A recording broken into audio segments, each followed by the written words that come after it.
이야기가 있는 클래식 음악 세계로 안내합니다. 정태양의 클래식이 빛나는 순간. 들을수록 좋아지는 클래식 음악, 재미있게 듣고 더 친해질 수 있습니다. 오늘도 클래식 음악 세계로 우리를 안내해줄 피아니스트 정태양 선생님 출연하셨습니다. 안녕하십니까? 네, 여러분 안녕하세요. 피아니스트 정태양입니다. 날씨가 많이 추워졌습니다. 날씨가 진짜 저 긴팔 입고 왔잖아요. 그러니까 저는 좀 놀라운데요. 근데 제가 또 사실은 저는 지금 외투를 감기 걸릴까봐. 그럼에도 온도 차이가 그러니까요. 그럼에도 불구하고 온도 차이가 있어서 솔직히는 제가 이 재미를 가미하기 위해서 네. 바로 직전에 옷을 아, 입었습니다. 그래서 입으신 거구나. 저는 무슨 제작진이 사인을 주셨나 아닙니다. 그런 생각을 했어요. 아닙니다. 그래서 우리 태양 선생님의 건강함을 만방에 알리기 위해서. 감사합니다. 오늘 그러면 건강한 곡을 소개해드리도록 하겠습니다. 어떤 건강한 곡입니까? 오늘은 존 루터라는 작곡가의 Reflections라는 곡입니다. 자, 이거 무슨 살짝 또 느낌이 영화음악 느낌이 나는데요. 이 Reflections 뭐 반영 뭐 이런 말로도 많이 번역을 하는데요. 네. 그러니까 뭔가 뭐 물에 비치는 어떤 것을 말하기도 하고요. 예. 뭐 그것도 거울에 비치는 걸 말하기도 하는데 이런 제목이 특히 프랑스 작곡가들 드뷔시를 비롯해서 많은 영감을 줬던 어떤 소재인 것 같습니다. 그래서 감각적인 제목인 것 같기도 하고 하지만 영화 음악의 느낌인지 아닌지는 한번 오늘 들어보셔야 될 것 같습니다. 또 이 미궁 속으로 일부러 빠지게 하는 이 작전. 자, 걸려들겠습니다. 자, 존 루터 어떤 작곡가입니까? 존 루터는 오래전부터 교회 음악 그리고 합창 음악의 영역에서 거장으로 불리고 있던 사람입니다. 특히 재밌는 이야기가 하나 있어요. 2023년 봄에 국제적인 이벤트가 하나 있었거든요. 예. 웨스터민스터 사원 런던에 있는 네. 곳에서 찰스 3세 대관식이 거행됐어요. 예. 이 대관식 때 사실 어떤 음악들이 사용되느냐가 세계적인 관심사가 되고 어허. 또 그때 대관식에 이렇게 울려 퍼진 음악들이 음반으로 나오기도 하는데 이번 대관식 때 새로운 음악들이 많이 발표가 됐습니다. 그런데 그 곡들 중에서 6곡이 작곡가 존 루터의 손을 거친 곡이었습니다. 6곡이나요? 네. 그러니까 한마디로 영국 왕실의 선택을 받은 작곡가인데요. 이 정도면 거의 뭐 위촉 아닙니까? 그렇죠. 근데 왜 찰스 3세가 존 루터를 선택했는가 이런 이야기가 많았어요. 네. 그런데 그 답은 이 음악계에서는 그렇게 찾기가 어려운 것은 아니었습니다. 존 루터의 음악이 요란하지 않고 굉장히 절제되어 있고 또 영국민들의 정서를 많이 담고 있고 특히 무엇보다도 굉장히 마음에 깊은 울림을 준다. 이런 이유에서 선택이 되었던 것 같고 그래서 오늘 들어보고 싶었습니다. 이 존 루터 저 들어본 적 있습니다. 어떻게 들어보셨어요? 그 윤희중 교수님이 네. 존 루터에 대한 이야기를 저게 개인적으로 있을 때 어떠니? 아주 작곡이 네. 그 표현하기 어렵다. 작품이 쉽지 않다. 예, 맞아요. 아주 훌륭한 작곡가다. 지금 이제 윤준 교수님 얘기해 주신 것처럼 네. 합창 음악에 평생을 헌신하고 있는 작곡가이기 때문에 예. 합창 지휘자님들께서는 굉장히 친숙한 작곡가이자 또 대관식에까지 그의 음악이 많이 쓰였는데 우리는 많이 들어보지 못한 작곡가일 수도 있습니다. 그렇군요. 먼저 들어서 좀 기쁘기도 한데 오늘도 자세히 알게 될 것 같아서 더 기쁩니다. 자, 작곡가 존 루터 어떤 삶을 살았습니까?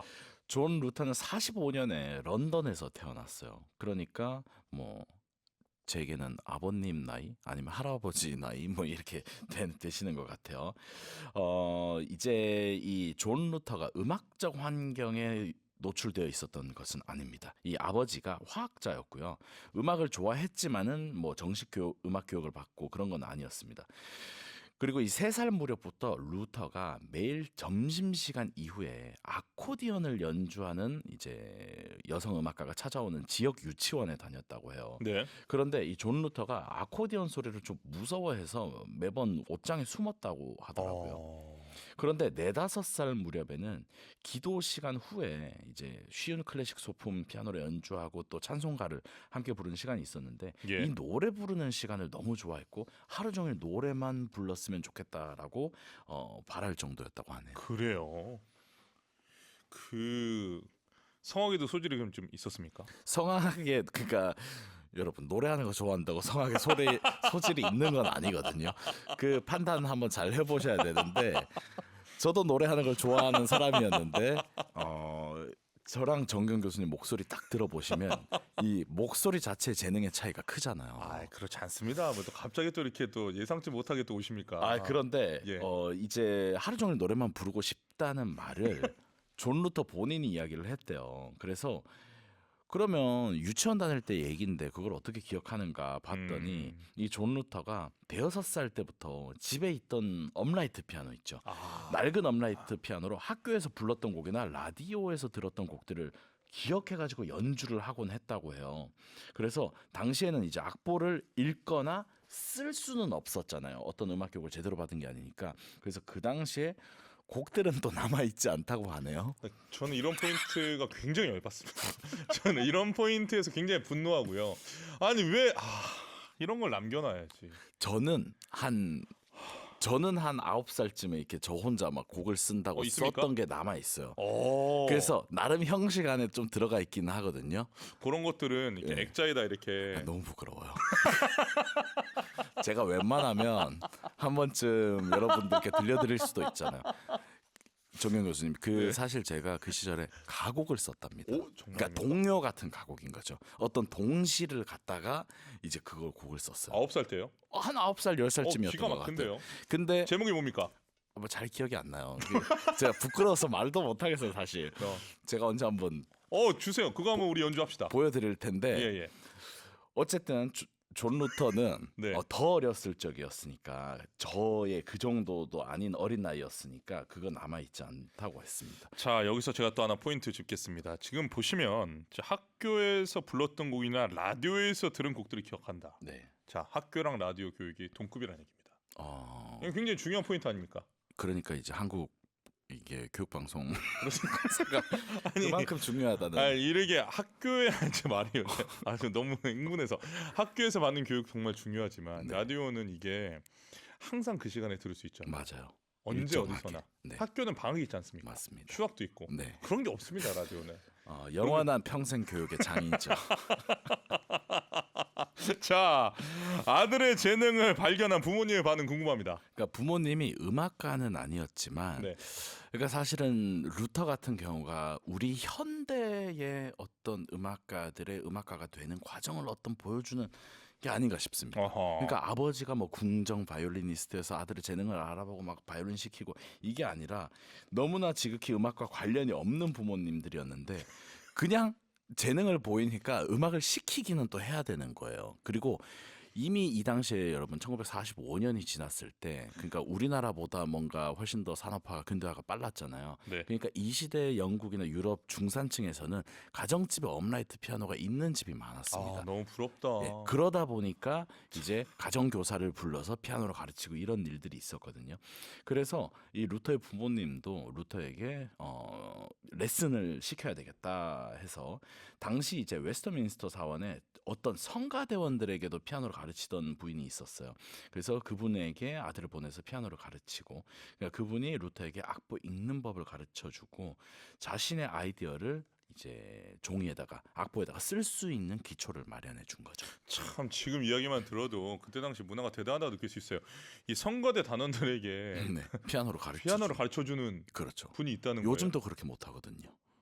상상도 못한 비전공자 아닙니까? 그렇죠. 성가대 단원들 비전공자들에게 지금 알려주는 사람이 가르쳐줘서 음악을 알게 만들어주는. 와, 사실은 그게 필요한데요. 대단합니다. 자, 존 루터는 그럼 어떤 음악 교육을 받은 겁니까? 그래서 이제 9살이 되기 직전에 네. 음악적인 전통이 강했던 런던 북부의 하이게이트 스쿨에 입학을 하게 됩니다. 네. 그래서 학교 성가대에서 노래를 하게 되고요. 나중에 위대한 작곡가가 된 존 태버너와 친구가 되었습니다. 그래서 이 태버너라는 사람이 루터보다 한 학년 위였는데 네. 한 학년 위였음에도 불구하고 이미 작곡 기술이나 이런 것이 루터보다 훨씬 더 많이 알았던 거예요. 그래서 이 루터가 말하기로는 내가 그의 그늘에서 벗어난 것은 그가 왕립음악원으로 떠나고 내가 케임브리지로 간 다음이었지만 그가 준 격려와 본보기에 큰 빚을 지고 있다라고 회상할 만큼 좋은 어떤 영향을 받았습니다. 좋은 영향 맞죠? 좋은 나중에 회고니까 그러니까요. 아름다운 회고입니다. 딱 느껴지는데 분노가 느껴지는데. 좋았지 하면서 그리고 이제 이 하이게이트 스쿨의 성가대원으로서 이 루터가 작곡가 벤자민 브리튼, 그러니까 영국에서 최고로 위대한 음악가죠. 네. 이 브리튼의 지휘 아래서 브리튼의 전쟁 레퀴엠이라는 곡의 녹음을 할 때 소년 합창단으로 참여하는 경험을 하게 되었습니다. 그래서 이 루터가 나중에 브리튼에 대해서도 이야기를 했는데, 브리튼은 지휘를 했는데 놀랍도록 훌륭한 지휘자였다. 그리고 작곡가가 아니었다면 지휘자로서 더 유명해졌을 것이다. 그러면서 이 어린 나이였지만 위대한 작곡가이자 지휘자였던 브리튼이 일하는 방식을 보게 된 거죠. 그래서 나중에 이 존 루터가 이것을 본 경험이 작곡가이자 지휘자, 또 합창음악을 많이 쓰게 되는 어떤 동기가 되었습니다. 그리고 이 하이게이트 스쿨에 재학할 때 루터가 자신의 첫 출판 작품을 만들게 되거든요. 그래서 양치기의 피리 캐롤이라는 곡을 만들어냈고, 이게 악보로만 100만 부 이상 팔렸다고 합니다. 밀리언셀러네요. 네. 그런데 저도 이 당시 사실 음악들 기록을 많이 보게 되거든요. 그런데 가정에서 또는 뭐 교회 성가대나 학교의 합창단들이 굉장히 활발했기 때문에 그곳에서 연주할 조금 쉬운 악보들 있잖아요. 그런 것들이 진짜 잘 팔렸다고 하더라고요. 근데 제가 기억을 더듬어 보면 제가 초등학생, 중학생일 때 그 가요들 악보 있잖아요. 피스로 된 거. 피스로 된 거. 한 곡씩. 네, 그게 이제 음반점이나 서점에 가면 있었어요. 맞아요. 그래서 저도 그걸 사곤 했거든요. 그러니까 영국의 이 당시 뭐 50년대, 60년대에 그런 문화가 굉장히 많았습니다. 그게 왜 사라졌지? 이제 뭐 온라인에서나 구할 수 있으니까 사라지지 않았을까요? 핸드폰의 그렇죠. 이 발전 때문에 피지컬 악보가 점차 사라지게 됐군요. 예, 그랬던 것 같아요. 알겠습니다. 자, 그러면 그 뒤로 많은 합창곡을 작곡한 겁니까? 그래서 합창이라는 이 음악 언어, 그러니까 사람의 목소리의 조합이잖아요. 이것을 이 존 루터는 자신의 작곡 인생 중에 처음부터 끝까지 거의 밀어붙이고 있거든요. 그래서 대표적인 합창곡들이 전 세계 합창단에서 지금도 연주가 되고 있고, 물론 저도 연주를 했었고, 그리고 뭐 크리스마스 캐롤 시리즈를 작곡한 것이 거의 뭐 존 루터의 시그니처가 될 정도입니다. 그럼에도 불구하고 이 존 루터는 자신이 합창 작곡가로만 불리는 것에 대해서 조심스러워했습니다. 그래서 작곡가가 어느 순간 한 장르로 규정되는 순간에 음악이 언어가 아닌 제품이 될 수도 있다라고 이야기를 했다고 해요. 그래서 사실 이 존 루터는 합창 말고도 사실 다양한 장르도 계속 꾸준히 작곡을 하고 있습니다. 이야, 음악이 언어가 아닌 제품이 될 수 있다. 네, 네. 그래서 사실은 음악가가 예를 들어서 뭐 리스트도 피아노에 뚜렷했고 쇼팽도 피아노에 뚜렷했지만 뭐든 다 할 수 있는 거 아닌가 싶어요. 이 예술이라는 이름 안에서. 참 저에게도 던지는 메시지인데, 이게 예술이 제품이냐 상품이냐 작품이냐, 네. 이 고민은 우리가 항상 하지 않습니까? 그러니까 이게 현대화가 되면서 막 대학에서 전공이 더 세분화되고 이런 건데, 사실은 지금보다 조금 전 세대 때만 해도 작곡가가 지휘를 하고 또 뭐 예를 들어서 피아니스트가 오르간도 치고 이런 것이 굉장히 자연스러웠는데, 지금은 너무 많은 것을 세분화하려고 한다는 생각이 저도 들기는 들었어요. 이 말을 보면서. 그러네요. 자, 다시 합창으로 돌아가 보겠습니다. 그의 합창곡이 이렇게 널리 사랑받는 이유 뭐라고 생각하세요? 그러니까 일단 이렇게 세계적으로 인기 또는 많은 사람들에 의해서 연주가 되는 곡들은 그냥 좋다는 것을 넘어서 어떤 그 작곡가의 영감을 좀 담고 있는 것 같습니다. 어떤 작곡가의 곡이라도 다른 곡처럼 유명해지지 않거나 많이 연주되지 않는 것은 그 작곡가의 영감이 좀 덜 들어갈 수 있는 가능성이 있다고 생각합니다.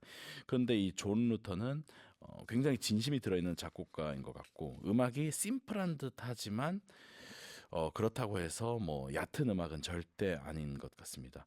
그런데 이제 존 루터가 합창 음악을 많이 작곡했고 연주가 되어진다고 이야기를 하고 있는데, 사실 처음부터 오케스트라 음악에 대한 열망을 많이 품고 있었습니다. 그런데 기회가 합창에서 먼저 왔어요. 그렇다 보니까 그 길을 걸었을 뿐이고, 이 존 루터가 말하기를 이 젊은 작곡가는 기회가 오는 대로 반응하기 마련이라는 말을 했습니다. 그래서 존 루터는 사실 언제나 이 합창 음악계 중심에 있던 사람이었지만 관현악의 영역을 언제나 염두를 하고 있었습니다. 그리고 사실 합창에 집중된 작곡가들은 피아노 반주로 이 합창 음악을 많이 작곡해 두고 오케스트라의 어떤 부분들을 다른 사람이 편곡하게 맡기고 이런 경우가 있거든요. 그런데 존 루터는 자기가 직접 그 오케스트라로서의 변환 작업을 했습니다. 그래서 이 오케스트라 작업에도 강한 자기 의식을 가지고 있었습니다. 자, 제가 하나 설명을 드리겠습니다. 이 비전공 그냥 이 일반 음악을 감상하는 입장에서는 그렇지 않습니까? 그 극장에 갔는데 네. 지휘자가 지휘를 하고 오케스트라 합창단이 있으면 그냥 자연스럽게 하나인 것처럼 보이잖아요. 네. 하지만 또 이게 재미있는 게 음악 세계에서 합창 지휘와 오케스트라 지휘는 완전히 세분화되어 있습니다. 네. 합창곡과 오케스트라곡도 세분화되어 있죠. 네. 그래서 미묘한 신경전이 있어요. 그래서 서로를 약간 어쩔 때는 인정하지 않을 때도 있고 나는 두 개를 지금 보니까 이 저는 나는 둘 다 잘한다 이거예요. 둘 다 잘하죠. 근데 내가 먼저 합창으로 가서 합창의 프레임 안에만 날 두지 말아라. 그렇죠, 그렇죠. 이게 되게 흥미로운 포인트거든요. 흥미롭죠. 근데 이제 이거를 짚어드리지 않으면 이해를 못하실 수가 있어요. 그래서 그렇죠. 한국에서도 그런 부분들이 있습니다. 그래서 여러분 지휘자의 이제 공연을 보러 가실 때 그 지휘자분의 전공이 뭔지 아시면 되게 재밌습니다. 그렇죠. 그렇죠. 예. 그래서 합창 지휘자는 대부분 전공이 뭐죠? 합창 지휘자들은 보통 성악 전공들이 그렇죠. 많으세요. 그런데 이제 예를 들어서 현악이나 관악이나 피아노 전공하신 분들이 종종 있으세요. 네. 예, 오르간 전공도 있으시고 있죠. 그런 분들은 합창 음악이 완전 다릅니다. 그렇죠. 포커싱이 성악에 있지 않아요. 그렇죠. 아티큘레이션도 더 디테일하고 여러분들 그런 포인트 하나 또 제가 짚어드리니 나중에 공연 보러 가실 때 그냥 지휘자거나 보지 마시고 이게 프로필이 다 나와 있지 되게 않습니까? 재밌어요. 되게 재밌습니다. 그러니까 예를 들어서 네. 저희 함부르크 오페라 하우스에 지금 합창 지휘자가 제 친구인데 네. 그 친구도 저와 같은 오페라 코치 전공입니다. 피아노를 어허. 전공했고 근데 걔가 어느 날 합창 지휘하고 있더라고요. 그 합창 지휘를 전공도 안 했거든요. 그래서 자연스럽게 지금 그런 일을 하고 있고 그러니까 정경 교수님 말씀처럼 그런 거 찾아보시면 재밌으실 것 같아요. 네, 다시 돌아오겠습니다. 오늘 주제 음악인 리프레션스 언제 작곡되었습니까? 1979년에 작곡이 됐고요. 네. 존 루터는 이제 헤멜 햄스테드 예술 축제의 그러니까 이 축제의 위촉으로 이 곡이 작곡되었다고 밝혔습니다. 그래서 이 축제는 영국에 있는 로열 필하모닉 오케스트라와 함께 연주될 관현악 작품을 새로 찾고 있었어요. 아하. 그런데 이제 루터가 위촉을 받고 이제 작곡을 했는데 이 작품을 작곡가 본인이 설명한 이야기가 있습니다. 이 리플렉션스는 나 자신의 목소리를 찾는 과정에서 나를 인도하고 영향을 준 수많은 작곡가들의 장르들의 음악을 반영하거나 아마도 재상상한 것이기 때문에 그렇게 이름을 붙였다라고 했습니다. 그러니까 자신에게 영향을 준 선배 작곡가들을 반영한다는 의미에서 리플렉션스라는 이름을 붙였습니다. 그래서 이 작품을 들어보시면 할리우드 영화 음악이라든지 거신, 이베르, 라벨 또는 블루스나 재즈 같은 장르 이런 것까지 녹아들어져 있고요. 그리고 반자전적이라는 이야기를 했습니다. 아하. 그러니까 선배 작곡가들에게 받은 어떤 영향이잖아요. 그러니까 그것을 통합하려는 어떤 시도였다고 보입니다. 그래서 그리고 작품 자체 구성은 솔로 피아노와 오케스트라의 어떤 대화로 설계가 됐고요. 음악적인 어떤 통합성, 선배 작곡가들의 정취 이런 것들을 느끼실 수 있을 것 같아요. 그렇군요. 자, 이제 이 곡의 특징을 좀 알고 싶은데 이 어려운 느낌이 살짝 오거든요. 지금 아닙니다. 딱 지금 이미 웃으시는데 좀 여러분. 쉽게 설명해 주세요. 제가 존 루터의 예. 그러니까 한 3, 4분짜리 곡부터 들려드렸으면 네. 여러분들께서 와 너무 좋은 작곡가다 익숙하고 또 친숙한 작곡가다 친근하다 이런 느낌 받으실 수 있는데 리플렉션스 좀 제목 어려우신가요? 그렇지만 말씀드리면 4개의 악장으로 구성되어 있어요. 예. 전체 연주 시간이 사실 한 40분 정도 됩니다. 그래서 그렇습니까? 어마어마한 규모예요. 대곡이네요. 네, 그래서 뭐 토카타도 들어있고 전주곡도 들어있고 간주곡도 있고 피날레도 있고 그렇거든요. 예. 그런데 어떤 어, 지금 딱 생각해 보시면 예. 피아노 협주곡 그러니까 피아노와 오케스트라가 함께 한다고 했으니까 그래서 한 사악장 구성으로 되어 있나 이런 생각이 조금 드실 수 있어요. 근데 오늘 그 중에서 간주곡 들려드릴 거거든요. 예. 근데 좀 이렇게 내성적인 느낌을 담고 있습니다. 그리고 약간 제가 이것을 고른 이유는 뭔가 어, 감상적이고 어쩌면 약간 최면적인 음악, 그러니까 루터가 만들어내는 이 신비한 약간 음의 세계 이런 것들을 느끼실 수 있기 때문에 골랐습니다. 그래서 이 악장은 별명이 있는데 빈티지 루터다 이런 이야기가 있습니다. 그러니까 그 뭔가 아날로그적인 감성 그리고 음. 더 옛날의 어떤 향수 이런 것을 느낄 수 있기 때문에 그리고 그 안에서 이제 루터가 구사하는 화성들은 사실 사람의 목소리를 다루는데 아주 능숙한 작곡가이기 때문에 아주 진취적이면서 또 어떤 면에서는 자극적이고 여러 가지 요소를 담고 있기 때문에 너무 어렵지 않게 들으실 수 있으리라 생각이 됩니다. 알겠습니다. 그럼 이제 감상을 해볼 텐데 이 지금 어떻게 보면 하나, 둘, 셋, 넷, 네 개 중에서 간주곡을 네, 우리가 이제 듣는 거죠. 골랐어요. 그래서 네. 꼭 다른 악장들, 토카타, 전주곡, 피날레까지 여러 네. 가지 들어보시면 진짜 뭐 재즈, 블루스 이런 음악까지도 이 음악에서 찾아보실 수 있을 것 같아요. 자, 감상해 보겠습니다. 여기서 존 루터의 리프렉션스 중에서 간주곡을 피아니스트 스티븐 오스본과 존 루터가 지휘하는 로열 필하모니 오케스트라 연주로 감상하시겠습니다. 존 루터의 리프렉션스 중에서 간주곡을 피아니스트 스티븐 오스본과 존 루터가 지휘하는 로열 필하모니 오케스트라 연주로 감상하셨습니다. 류 범성님, 존 루터의 리프렉션스를 들으면서 루터의 유년기와 세상을 바라보는 관점이 투영된 듯한 느낌이 들어서 오묘하네요 보내주셨습니다. 확실히 작곡가가 어떤 악기를 좋아하느냐가 네, 작품에도 많이 드러나죠. 많이 드러나요. 그리고 또 뭐 어떤 국가에서 뭐 태어났냐, 영향을 받았냐 여러 가지가 있는 것 같아요. 그 인식을 가지면 안 되는데 또 영국 작곡가니까 네. 뭔가 이 젠틀한 느낌도 있고. 맞아. 단정한 느낌이 저도 그의 합창 음악에서도 굉장히 강하다고 생각했어요. 예. 자, 오늘은 작곡가 존 루터를 소개해 주셨습니다. 이 작곡가로서 대관식 등 국가 행사에 아까 오프닝에 말씀하셨지만 그렇게 6곡 이상 네. 위촉이 돼서 된다라는 거는 좀 대단한 일 아닙니까? 사실 이 존 루터가 찰스 3세 대관식뿐만 아니라 엘리자베스 2세의 즉위 50주년에도 음악을 제공한 바가 있었습니다. 어허. 그런데 이번 대관식이 더 상징적인 차원이 깊었거든요.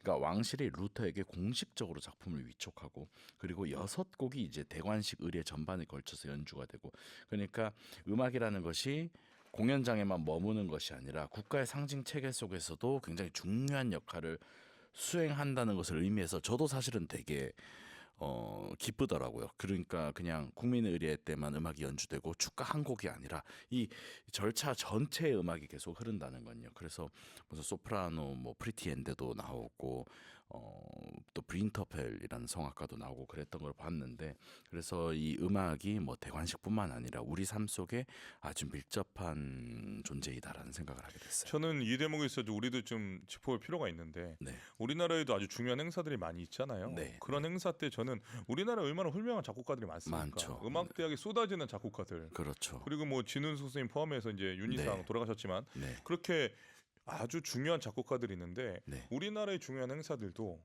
처음부터 끝까지 이렇게 위촉이 돼서 그- 새로운 곡들이 나오고 맞아요. 우리나라 작곡가, 네. 우리나라 연주자가 좀 소개됐으면 좋겠어요. 지금 이렇게 세계적인 K 열풍이 있을 때가 예. 저는 기회라는 생각이 듭니다. 한국의 클래식을 더 단단하게 만드는. 왜냐하면 티오를 늘려나가는 건데 예를 들어서 한국의 뭐 어마어마한 행사, 예를 들어 뭐 대통령 취임식이다. 네. 근데 우리나라의 작곡가와 우리나라의 이 연주된 곡들이 결국은 또 세계에 알려지게 될 그렇죠. 거거든요. 그렇죠. 저는 이런 부분이 오늘 대관식을 통해서 영국의 작곡가, 그러니까 자국민의 이 작곡가를 사랑하는 모습에서 네. 또 깊은 맞아요. 감동과 영감을 저도 받았습니다. 그런 점에서 여러분들이 흥미로워하실 것 같았어요. 자, 오늘은 종교음악으로 잘 알려진 존 루터의 관현악 작품을 우리 정태영 선생님께서 소개해 주셨습니다. 들을수록 빠져드는 또 생각이 많아지는 작품이라 생각이 드는데요. 다음 작곡가 누굽니까? 다음 작곡가 말씀드릴까요? 작품이나 작곡가 둘 중에 하나 말씀해 주세요. 아니요, 말씀 안 드릴래요. 이미 저 이제 작가님한테는 다 보내드렸는데. 아, 그렇습니까? 네. 아, 우리 청취자 시청자분들이 굉장히 궁금해합니다. 지금 전국에서 작가님만 알고 계세요. 아, 네. 전문용어로 엠바고라고 하죠. 아, 그렇군요. 네. 왜냐하면 이 작품 알려주면 작곡가는 당연히 찾을 수가 있는데 안 넘어오셨습니다. 자, 한 주 동안 건강하시고 네, 여러분 감기 조심하시고요. 감기 조심하십시오. 네, 건강하세요. 다음 주에 뵙겠습니다. 네. 태양스님 보내드리면서 카푸스틴의 피아노 협주곡 2번 작품으로 14 1악장 알레그로 몰토를 피아니스트 드미트리 마슬레예프와 블라드미르 란데가 지휘하는 시베리안 스테이트 심포니 오케스트라 연주로 감상하시겠습니다.